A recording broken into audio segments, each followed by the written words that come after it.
but maybe next time, if I can find this still at Aldi's, I'll have to make my own sauce.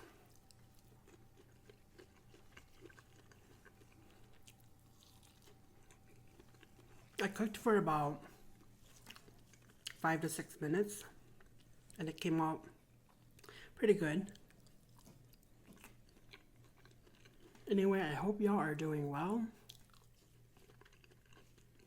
Not gonna eat it. I don't know if it's this one too.